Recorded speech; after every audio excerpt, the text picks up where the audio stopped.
How's it going, everybody? How are y'all doing? Thank you. Good. Thanks for having us. Yeah. Well, thank you for being here. How's the panel? How's this panel? How is It's great. It's great so far, so good. Great. This panel is awesome. So far, very energetic. So far, Yeah. thank you. But how's FanX and how have the fans and how's the city been treating y'all? Oh, lovely. Yeah. Wonderful. Well, we're not going to say, oh, the fans are horrible. Like, I mean, no, yeah, never say never. But I'm so happy to have y'all, truly. So, point being, though, I think we got so many people here that we're gonna go right to the Q&A. How are y'all feeling? Okay. Sure. All right, Let's do it. How's it going? What's your name?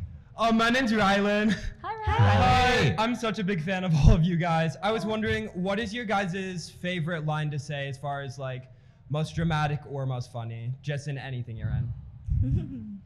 You mean of our characters or just in general in life? All of your characters. That's like, really just cool. From any of your characters. And before we answer that, I would like to go down the line for everybody. Just say your name, who you voice, and wait for the applause when they go crazy for it. So please, I'll say, let's start here. okay. My name is Patricia Summersett. I'm mostly known here as the voice of Zelda. Do other things too, but let's pass it on. Oh no, Ash in Rainbow Six, the Assassin's Creed series, things like that. But yeah, Yes. Hey, I'm Ryan Bartley. I'm the voice of Rei Ayanami in Neon Genesis Evangelion. Sage in Sonic the Hedgehog, Makomo in Demon Slayer, Shoko in Jujutsu Kaisen, Alistair in Pokemon, Pom Pom Purin in Hello Kitty, Kari in Digimon, and a bunch of other things. My memory is not as good as yours. I can't do it so fast. I'm Tiya Sircar. I voice Sabine Rebels. Sabine Wren on Star Wars Rebels, and let's see, Delphis on Young Justice, and I play Vicky/Real Eleanor on The Good Place. Yes. Hi, I'm Ian Cardoni, and I'm mainly known for voicing Rick Sanchez in Rick and Morty. Yes. Hi, I'm Harry Belden, and I voice Morty Smith on Rick and Morty. Yes. Very awesome. And now back to your question. If you want, please reiterate it. I'd love to hear it again. Yeah, I was just wondering, out of all of your guys' characters, of everything you've ever done, what is your favorite line as far as what's most dramatic or what is most funny? Just absolute favorite. I'll start off in a nice, sober place, and I can't do it in the voice because I can't do that on a panel, but a line that I really enjoy from Zelda is, "Courage need not be remembered, for it is never forgotten." It's one of my favorites, and I love writing it for people. Love it. One of my favorites is "I Will Protect You" from Neon Genesis Evangelion. Okay, so from Star Wars Rebels, I really like it when Sabine says, "Never get between a Mandalorian and a weapons package." And from The Good Place, I really love it when Vicky says, "I am a Ferrari, Michael, and you do not put a Ferrari in the garage." Those are all so hopeful and inspiring. I usually just burp.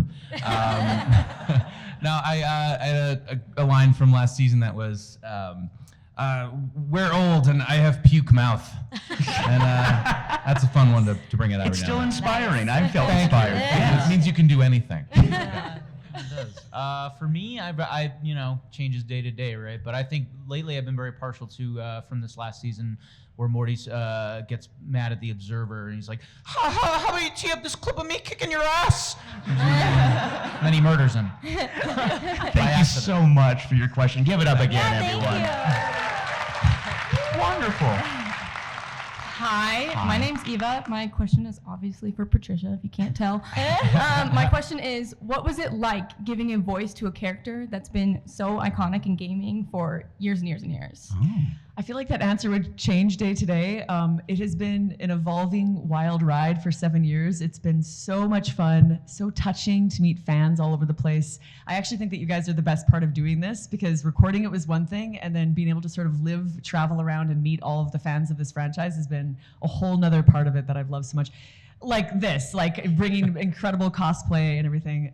Yeah, just a wild ride. Felt like skydiving, honestly, getting that part. Wonderful. Thank you so much. Hi there. Hi. Yeah, you can reach for the microphone. You can adjust it. You got Yes. this.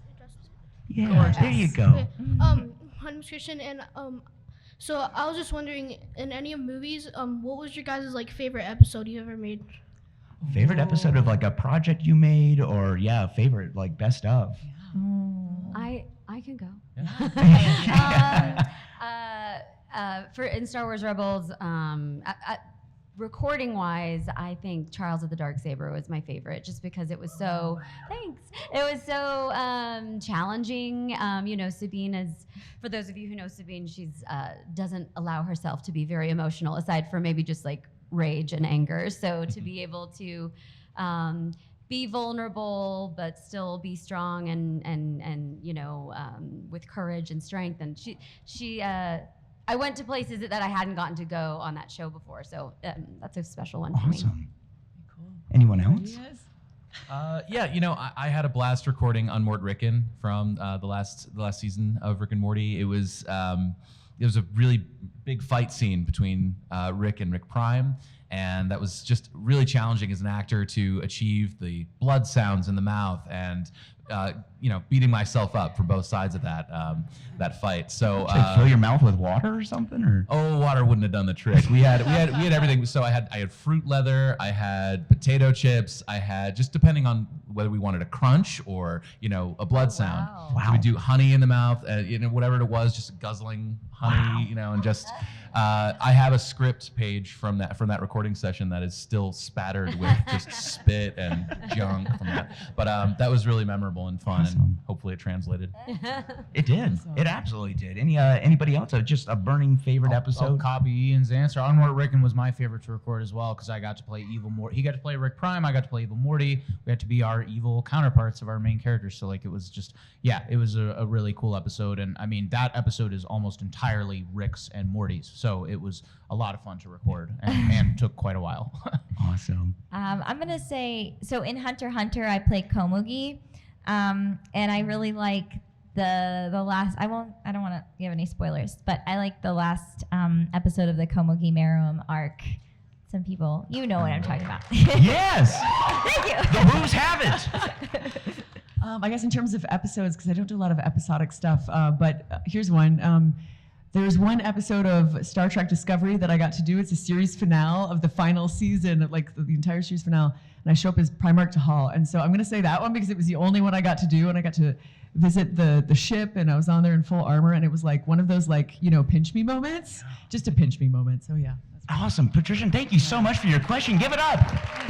Adjusted the mic like a champ. Hi there. What's your name? I'm Patrick. My question is for Ian and Harry. I'm a big Rick and Morty fan. I mean, season 7 in general just blew my expectations out of the water. So I'm curious, where is season 8 in production or somewhere in the pipeline? It's coming. We're working on it. Yeah. Thank you for your question. No. They said 2025. They haven't told us anything more, but get ready for some more great adventures. If you like season 7, you're going to like season 8. Yeah. Dope. It's like on Rick Morton, my jaw was on the floor the entire episode. His jaw was on. His jaw apparently was. That's full of fruit leather. It was full of fruit leather And then we got 2025 to look forward to. So give it up for that question, everybody. Good times. Hi there. What's your name? I'm Liam, and I just love all of you guys. I love Zelda. I love Pom Pom Parun. I love Sabine, and I love Rick and Morty. I'm just obsessed with all you guys. And my question is, what would be like? How much do you love coming to conventions and like signing autographs, taking pictures with people? Or is it just boring to just like see all these people? I hate my life. Definitely never boring. Oh, sorry. No. Go ahead. Please keep Never going. boring. We are so humbled and honored to be here. We're truly just honored to be a small part of these bigger things that we get to put, that we're mentioned in the same breath as these titles is such an honor for us. And you guys are so incredible. Like, we have no words. It's just an honor, truly. Yeah. It's also like so much fun to get to. I'll speak specifically for Star Wars. Star Wars is like, you can go anywhere on the planet and you will find, found family and people who love the same stuff you love, and so it's so special that I could on my travels, even not just going to cons, but like in Peru, in Machu Picchu, someone's like, wait a minute, Star Wars, and it's like this amazing kind of thing that brings people together. And I feel like getting to meet people that I've interacted with online, but getting to meet you guys in person is so special, and getting to see Sabine cosplayers is so special. So it's the most fun. And also, Liam, you have a great head of hair. I just have to tell you. Everyone give it up for Liam and his amazing hair. Everyone thinks I'm a girl because of it, and I don't know. Hey, it's You can be whatever you want to want. be. Rock whatever you like. It's Thank 2024. Now, this is actually an interesting. Before we go to this next question, this is an interesting follow-up. Is the fans out there? They cosplay and whatnot, but they also I've talked to a few other celebrities, and they some of the fans bring stuff or like memorabilia. What is like the most unique or maybe the coolest thing that a fan has given you for your IP? Given us? Yeah. Or asked us to Because sign? I've seen given you, like I've seen people give. Oh, I got a lot of cool things today. What? Yes. Yeah. I have an answer. If you're thinking, Please. Go for it. Yes. Go for it. No. Okay, I don't know if she's here. Dang, maybe she's not. You guys, many years ago, in 2017, my sorry to bring it down, but my dog passed away. And my dog was like my soulmate and my, BFF. And this person who I'd never met painted a watercolor of Sabine and my dog, and it said Sabine's #1 fan, and it was and posted it on social media, and I of course was like a mess, and it was so touching and so meaningful. And you guys, she's here. She's from Salt Lake City, and I met her yesterday, and she was dressed up as Sabine, and she's not here. Dang it. She's gonna be Sabine season 3 today, because that's my favorite Sabine. Anyway, I cannot believe I met this person, because it's like saved in my favorites folder on my phone. This thing that this person gave me. Anyway, so Give I it could up. go That on was and on. beautiful. That's so sweet. So touching. I'm looking at the Rick and Morty crew over there, though. What's the most heartwarming gift you've ever gotten from a fan? We're not going to top that. I don't know if Rick and Morty really lends themselves to heartwarming stuff. It's Yeah, truth. My toilet, yeah. This man right here gave me something yesterday in the white robe there. It was your friend made it, correct? Yeah, it's like a little canvas painting of it's like the Wendy's logo, but it's Morty's. Yo. I got a big kick out of that. Yeah. Very cool. Very cool. Anybody else? Anybody before we go to our next question? Oh man, it's really hard to choose favorites with these things because people give them from all different places and all it's like just at this con alone, so many lovely gifts. I can tell you a funny thing. My partner received warm chicken Alfredo as a gift one time. Wow. Oh, all right. Like Anyway. loose? Yeah, no, just like, I want you to eat this, and he's like, I'm not gonna eat that. Fair. Yeah. No, totally fair. We're like, you never know what you are going to get, but usually, yeah. You never know. You do not. Thank you. Hi. What's your name? Hello, my name is Colby. And first of all, Patricia, your performance in Tears of the Kingdom was heartbreaking in the best possible way. Oh, did I make you cry? Yes. And I was wondering, are there any notable differences between doing work for a game versus film and TV? Interesting. Yeah. I feel like we'd all have very different. Do you guys want to? Yeah. There Please, is. yeah. Yeah, I would say just the way that any recording session might go is a little different. We have worked on games as our characters, and so there's a lot more efforts that are involved that they need to capture for a game, a fighting game, for instance, as opposed to just an episode. So you go to vocal places you might not go in any given session, and you go there repeatedly in a row. So how many punches can Rick throw, that sort of thing, and so it's a lot of and just for hours. So but it's fun to do that. It's just definitely a different pace of working, I guess. Would you guys agree? Yeah. It feels more sort of taxing because it's all condensed, and like Ian was saying, it's like a little electrocution, a bigger electrocution, a really big electrocution, and so there's lots of efforts, as you were saying. And whereas in a 4-hour session of an episode of a show, you're sort of feels more like storytelling, and there's more. Do you guys record together? I wish. Oh, dang. Yeah. Really? Hopefully down the line. Yeah. Man, I hope that for you. So we were really lucky. We recorded all of our episodes Oh, together. that's so it just awesome. felt like hanging out with friends and doing a little work at the Is same that time. rare to have everyone in the room, Yeah. right? I think it's For video becoming games, yeah. increasingly rare. Yeah. I think it's less common. Wow, Yeah. wow. Because that's usually that like breaks a lot of people's hearts when they're like, aren't you all like looking at each other and having a fun time? Most of y'all are like recording in closets, or can be a that's how the little- voice acting yeah. career starts. Well, that's another reason these cons are so great is because we're alone when we do the Yeah. work. So like then we come to these and people are talking about how much they enjoyed them, and it's like, oh yeah, okay, great. Like you Beautiful. like that. Oh, that's awesome. Yeah. Thank you. Thank you so much for your question. Yeah, and thank give it up, you. everybody. Hi, yes. You got this. You got this. Yeah, just bring it down. And Oh, yeah. He took the mic in hand. Yeah. He's going freestyle. He's gonna walk around. What's your name? Bryce. Hi, Bryce. Bryce. What's your question? My question's for Patricia. What's your favorite person that you played and least favorite, and kind of like in the middle? Yeah, least favorite, most favorite, in the mid. Do you mean from the Zelda series or just in general?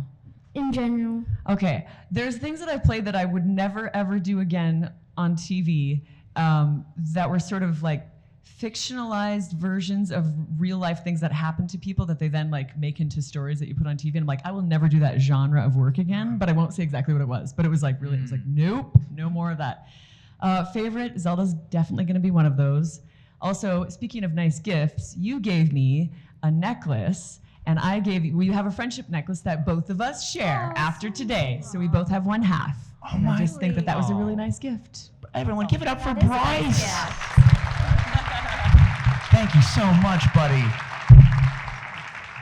Hi there. What's your name? My name is Daniel, and I just wanted to know for each one of you, when you were kids, what was something that really like inspired you to become the people you are, and just like really had a special place in your heart? Ooh. We can definitely go down the line on this one. And it better be heartwarming. I'm looking at you, Rick. Which side do we want to start? Oh, man, everyone, yeah, Game of speaking Chicken. in Okay, popcorn do you style. want me to Yeah, whoever you feels got it. I'll and then we'll give go you some to, time. Yeah. you'll have Yeah. time That's to like, right, get there? yeah. Okay. So the thing I was That inspired. was- No. okay. No. I don't. I love. I loved watching like superhero cartoons as a kid. So like for me, a lot of like Batman the animated series, Superman the animated series, Justice League, the Spider-Man show, like all of those things, like just got me like doing voices and like imitating voices and stuff. And then just in general, like I just always wanted to be an actor as a kid. So like I was always doing school plays and like all that stuff. So like for me, it was just kind of like I never really had a moment of like, oh yeah, I want to do that. I was just always like, I'm gonna do that. So like I don't know, it's I think it's just the things around you that you You take in. manifested it. Yeah, I I guess love I that. did. Yeah. Yes. Yeah. Beautiful. I had a similar theater background, so just just the love of performing in general. Bless you. But I think it was when you're hanging out with theater kids and comedy people, you're always trying to make each other laugh, and you're always trying to top the other people in the room and just crack each other up. So if that was impressions, which it was for me, a lot of it, doing impressions of Simpsons characters, for instance, or something like that, that's where I think I started being a bit of a mockingbird, and then turning it into my own thing. And, Awesome. I also grew up doing theater. I started dancing when I was 2.5, and I started doing like musical theater when I was maybe 7. So, and this is just a fun fact that we discovered at the last con we were at together.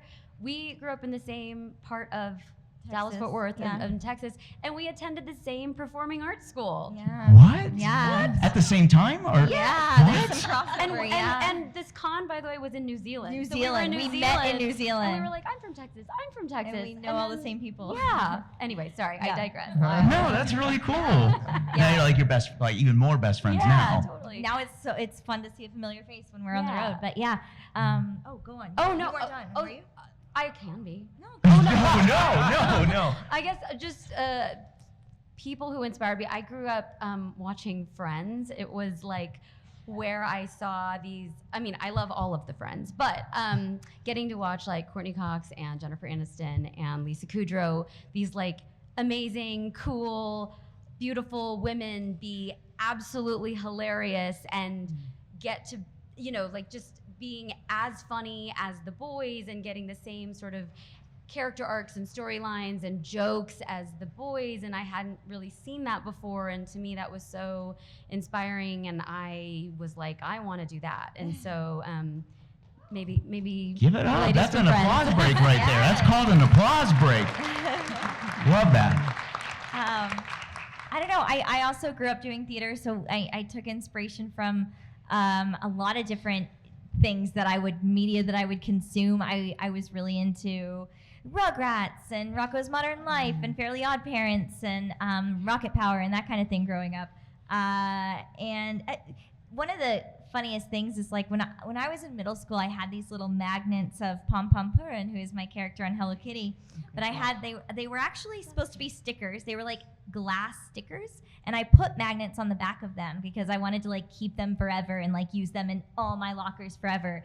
And so I had them in like 6th grade or 7th grade, and my bestie would like move them into different shapes every day, and it's very surreal because I grew up to voice that character, which is wild.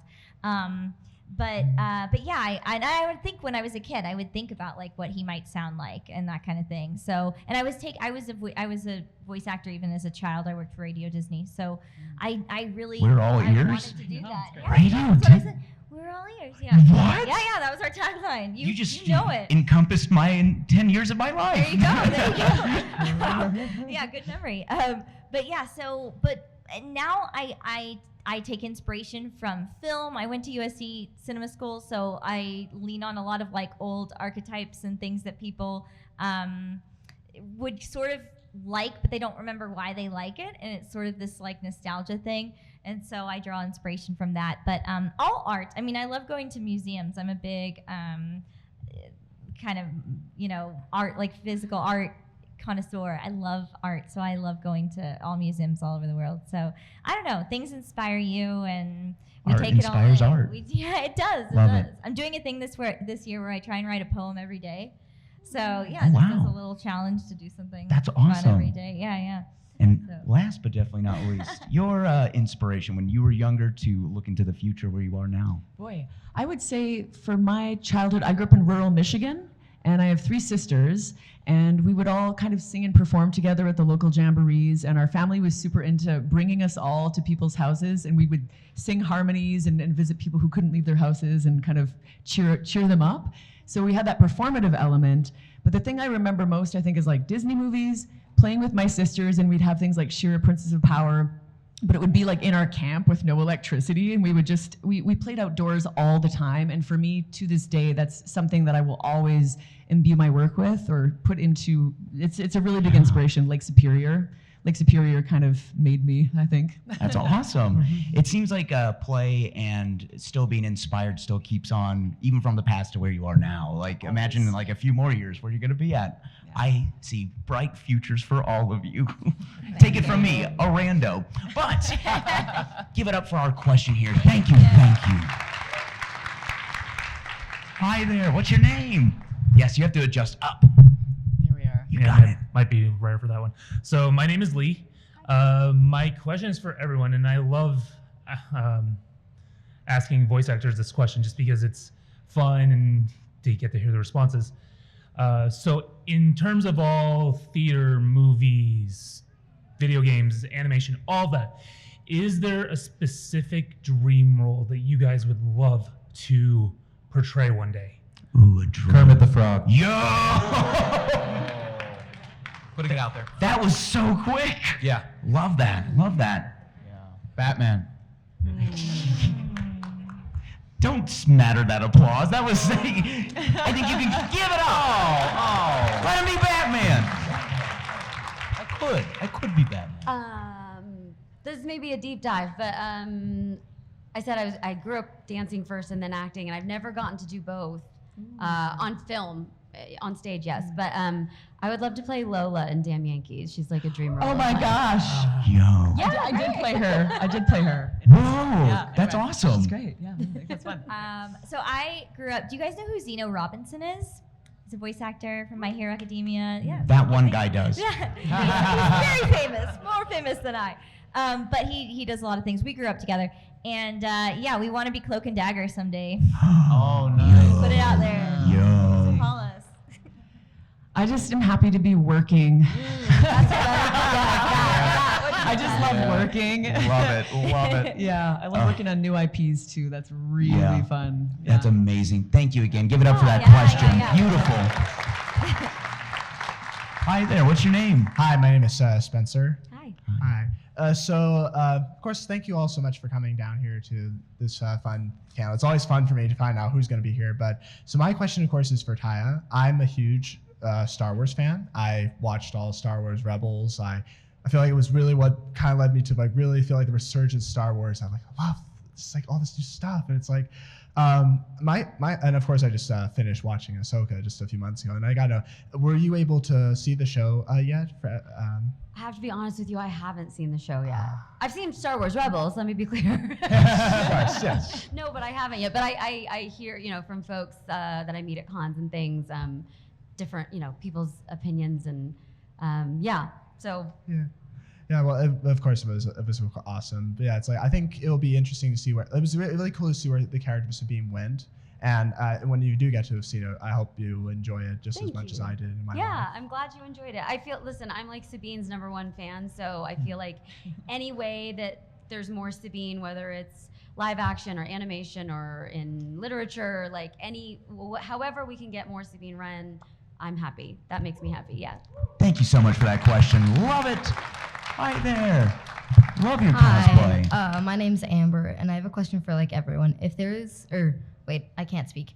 Is there a character you wish you did or you wish you didn't do, and what was it, and why? That's a better question. Kind of feels like a dream role kind of like position, but I think,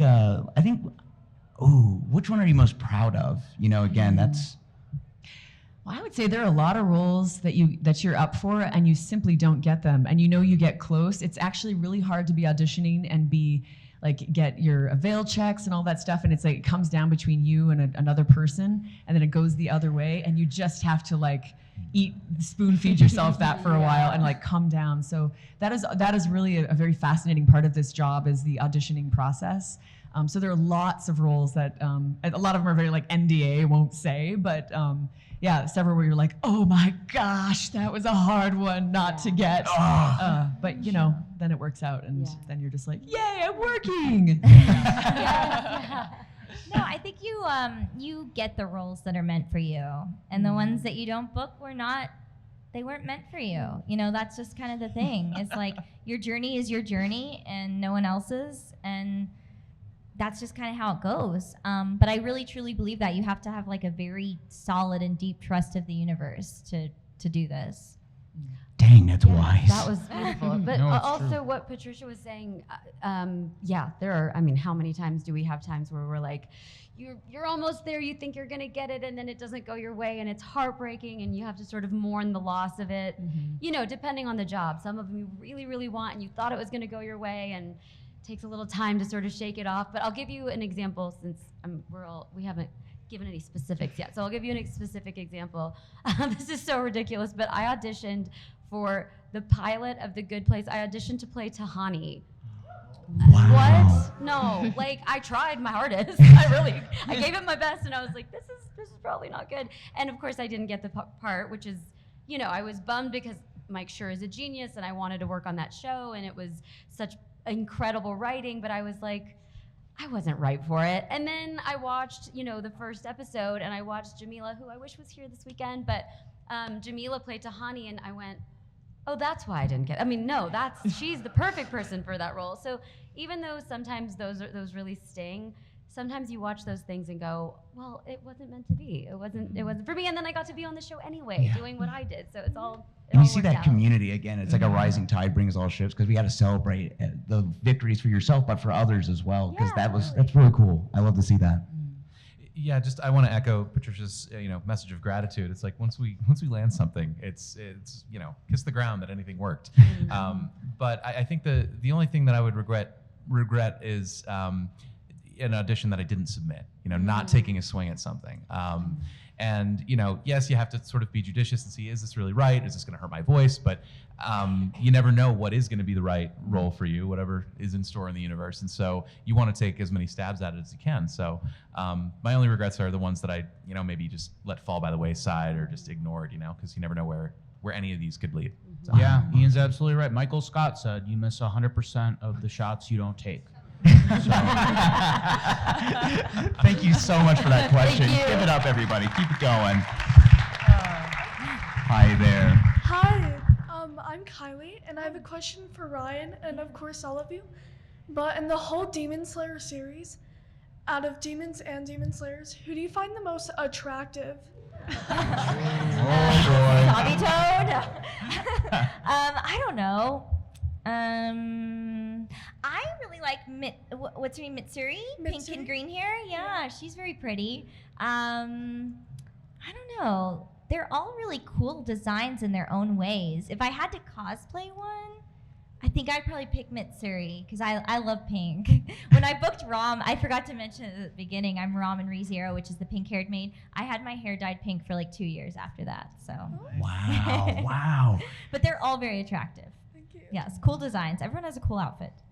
Very cool. Thank you so Who's much. your favorite? Sorry, what? Do you have a favorite character or? My favorite character is Genya. Oh, He's okay. really funny. Nice, That's awesome. Good That's choice. beautiful. Give it up again, everybody. Wonderful. Thank Hi there. Hi, I'm Ryan. So I got a question for all of you. What do you consider the most funniest scene for your character? Ooh, the funniest scene for your character. Video game cutscenes are always spoilers in a way, so I just tend not to go into any detail about that. But I do like frogs, so there we are. I was like, yeah. Beautiful. That's wonderful. For Sonic, I like when Sage is being sassy. It's so unexpected and it's cute. Love it. I'm trying to. I don't know how funny I was as Sabine. I'll give you a good place one, since that's yeah. I as Vicky. In the script, it says, in a terrible Cockney accent. Oh, nice. And then Vicky she says that she's been working on her Australian accent for weeks. And it's in the script, it says terrible Cockney accent. So I did my best terrible Cockney accent, and I have had, this is very kind and very generous, but I've had Australians come up to me and be like, that was a great Australian accent. They go, I'm like, no, it wasn't meant to be. That's not my Australian accent. That's hilarious. So good. So funny. They're too kind. Yeah, very kind. There was a scene from the clip show episode in season 7. Sort of towards the beginning. Do you want to just? Morty. Want to go Western Bacon? Western Bacon now, Morty. Morty goes into a portal, grabs him a Western bacon. Oh yeah. I love that. I love it. Oh yeah. It's so funny. Rick passed out on the couch wanting Makes a me burger. laugh every Makes him go time. to get a burger. Every time It's it gets fun. a laugh out of me. That clip show episode is full of great. The gun bit with Morty. I think the one that springs to mind is actually from the finale of that season, though, where they're went towards the end of the Fear Hole episode. If you haven't seen it, cover your ears. But they're like, they just keep coming out of the hole over and over again, and then Rick's like $8 for a side of bacon, and then they like come out of the hole again. Like it's just one after another, just hilarious bits. It always makes me Do laugh. they script those? Oh yeah. Okay. Yeah. Yeah, and cool. it's Denny's heavy that episode. It is Denny's heavy. Was yeah. Denny's happy about Denny's that? paid for that whole No, I have no idea. Yeah. Thank you so much. Give it up for that question. Beautiful. Hi there. What's your name? I'm Rachel. I'm nervous, so I wrote my question down. I have a question for Patricia. So I was wondering what your favorite Zelda game / character is, and then also how did the audition and hiring process go for Breath of the Wild? So Breath of the Wild was one of those typical sort of video game experiences where we didn't know what we were auditioning for because it's all secret, bleached script and all that stuff. So I moved to LA after acting for 10 years and had submitted my stuff, got this audition, and was just hoping to make a good impression. And it was one of the first things that I auditioned for and ended up nailing the role. I'm like, oh my gosh, I might have landed a role in this game. And then went and signed the NDA, and they're like, by the way, this is Princess Zelda. And I was like, whoa. That's nuts. So Yeah, so that, and then from that point, I've been asked back for the other games. I really like Koroks. I like them, and you should be ashamed of yourself. All of those things that have been done to Koroks in Tears of the Kingdom. Just saying. They're Thank you sometimes so much. Keep it going. That was a beautiful, beautiful question. Love it. Hi there. What's your name? I'm Brock. Hi, Brock. And kind of my question, kind of for all of them, but like kind of towards Rick and Morty and like Zelda a little bit more. But especially for like Rick and Morty, I know you guys had to take over the voice acting for Rick and Morty, and you had to bring a voice to a timeless character that we've all experienced. What was like going through your guys' head? Like, were you guys nervous? Were you like, please don't let anyone hate me for like taking over the role or whatever? Like, To step into those shoes, if you will. Yeah. Do you want to go? Yeah, sure. Like, yeah. I mean, like, I've been asked this question a couple times at this convention. Like, it's the entire spectrum of emotions when you go through that whole thing, and it's super exciting, obviously, but then it's also a little bit scary and overwhelming, and yeah, there's a lot of pressure. For me, I felt lucky because they had hired for Ian and myself a vocal coach for when we were working on season 7. So we were truly just spending hours and hours and hours with this vocal coach who's fantastic, just drilling the voices, just working on them constantly to perfect them and get them to a place where it was seamless so that fans could just enjoy the new season. And for me, it was like having my nose to that grindstone constantly. Just, I wasn't thinking about anything else. I wasn't thinking about the pressure or the whatever. I was just working, which was really a gift. Awesome. Yeah, the focus was on the work, but I also Harry and I were fans of the show for its its original seasons. So in our hearts, I think is wanting to see these stories and these characters continue on seamlessly. And so we from a fan's perspective just wanted to do the best job we could. So that's why we stay focused on it. And yeah, I mean, you guys have been crushing it. I just wanted to say, Thank you. absolutely, give it up, because again, that's thank you. Good Really, stuff. thank you. Wonderful. And you? I mean, that answer was so lovely. I think that the spectrum of emotion that happens when you get a role like that and you go, oh, how is this going to go? I really want to make the best of this. But I would say there's sort of a guideline that I take from every kind of acting, from theater to anything else. It's all acting. And you cannot play the past. You have to play what is in front of you with the script, with the team that you have that's there. And you have to trust that they chose the right person, because you're there for a reason. So you start with that, and then you just do your darndest, and you open your heart, and you try to get your reps in, as you're saying, practice as much as you can. Yeah. That's awesome. Thank you. Give it up again for that question. Love it. Hello. Take your time. You got it. You got it. Okay. Hi, my name is Chrissy Kuhn, and I would like to ask Ryan Bartley, how did you get the role as Sage in Sonic Frontiers, and what is your favorite character to voice as? Okay. So the Sonic audition was pretty much like any other audition. You get we call them sides. That's the audition script. And it was a few lines, not many, I think maybe 5 or 6. And it was code named. A lot of times we have code names with video games, so we don't really know what it is. But I will say there was a line that was too Sonic. So it was like project whatever, but it was like, Sonic, can you hear me? And it's like, wait a minute, I think this might be Sonic the Hedgehog. So I had a sneaky suspicion. But yeah, it was pretty much like any other audition. And it's kind of funny because I don't think I had a callback. And then I have like other things, like I've done a lot of callbacks this month, and I'm always like, Sonic did not make me do a callback. I'm just saying, But no, we're always happy to do callbacks. But yeah, so it was pretty normal, to be honest. Nothing strange about it. And yeah, I don't even remember quite how much time passed before I found out that I booked it, to be honest with you. I think it was all pretty quickly. But it can be like anything. Like you can read for something and then not find out that year if you booked it. Or it can be like the record date is next week. So like there's always, it varies in terms of how much time there is between your audition and the booking or the session. But I think it was like a pretty normal turnaround.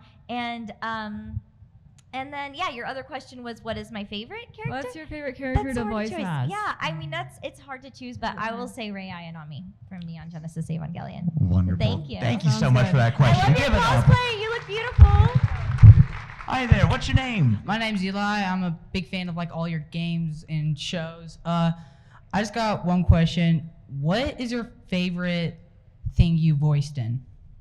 Oh man. So hard. I mean, do you guys want to start? Morty. Morty. Okay, I don't blame you there. Yeah, I mean, I'm absolutely loving the journey of Rick and Morty right now. Yeah. Love it. Pretty good. As Sabine Wren's #1 fan, it's obviously my answer is Star Wars Rebels. Love it. I'm gonna go with Hello Kitty. That's cool. I really don't know favorites, but I'm gonna go with Zelda because it's been awesome. It's beautiful. Thank you so much. Thank you. Who's our next person? What's your name?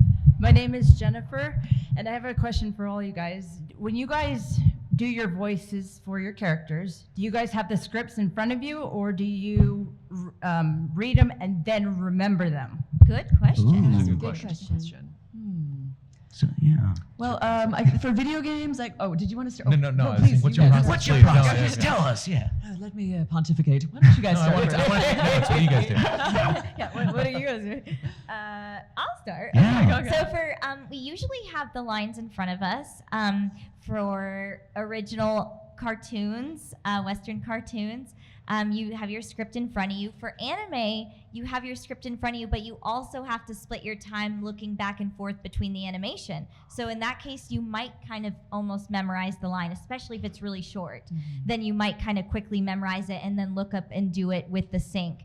But generally speaking, not including anime, we generally don't have to be off book. We have our scripts in front of us. And then I do a lot of additional voices in movie and TV. It's called Loop Group, and that's all improv. So there's certain rules about what you can and can't say. Obviously, you can't say brand names, you can't cuss, you can't say certain things, but it's all improv. So in that case, there is no script. But generally, if it's a commercial or if it's a video game, you have your script in front of you, and they don't expect you to be off book. And in fact, usually for video games, it's so secretive, you don't get the script ahead of time. A lot of times you don't get the script. If it's like a cartoon, like Hello Kitty, we get the scripts. I imagine for Rick and Morty, you guys see the scripts ahead of time. But for anime, they don't usually send you the script. You can watch it in Japanese sometimes on Crunchyroll or something ahead of time. So you kind of know the gist of it, but you don't know the actual words they're going to have you say. And then a lot of times video games are so secretive and top secret, they don't send you anything beforehand. Except for Sonic. Sonic, they did send me my script. They did? Yeah. Wow. So it just depends. It depends. It's it's a surprise. I guess we do have to be really good at cold reading because it is a lot of cold reading. Commercials, sometimes you don't see the script until your session, so it varies. That's awesome.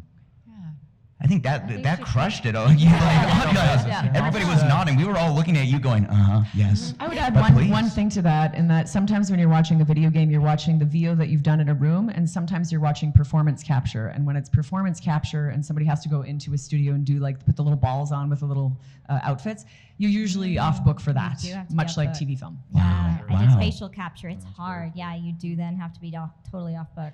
Yeah, all the different things you have to be aware of and juggle and spin plates. Crazy. So it depends on the kind of work. Yeah. For Star Wars Rebels, we were really lucky because they animated 2-hour performances. Oh, cool. So we were really lucky that we all got to record together for every episode, which was really special. But each of us, we had our own stations, and there would be a camera at each of our stations, at each of our mics.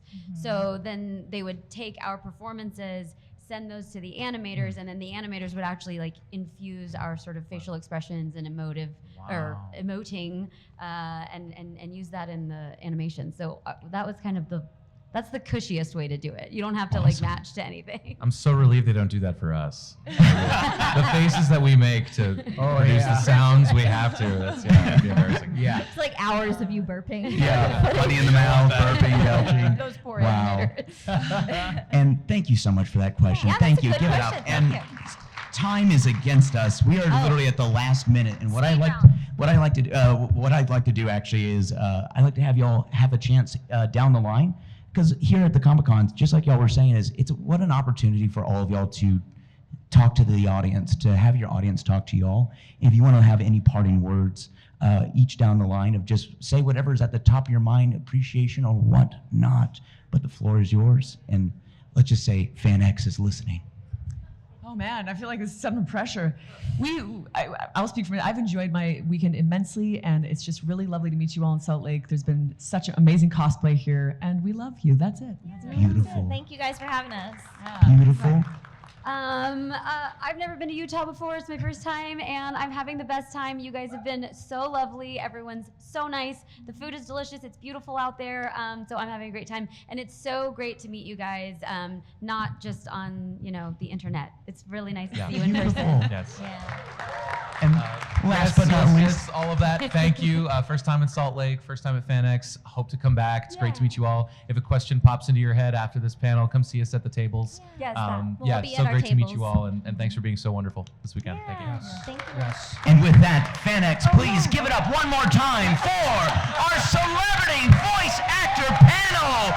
Keep it going. Patricia Summersett, Ryan Bartley, Ian Cardoni, Harry Belden, and Tiya Sircar. Give it up, everyone. Keep it going.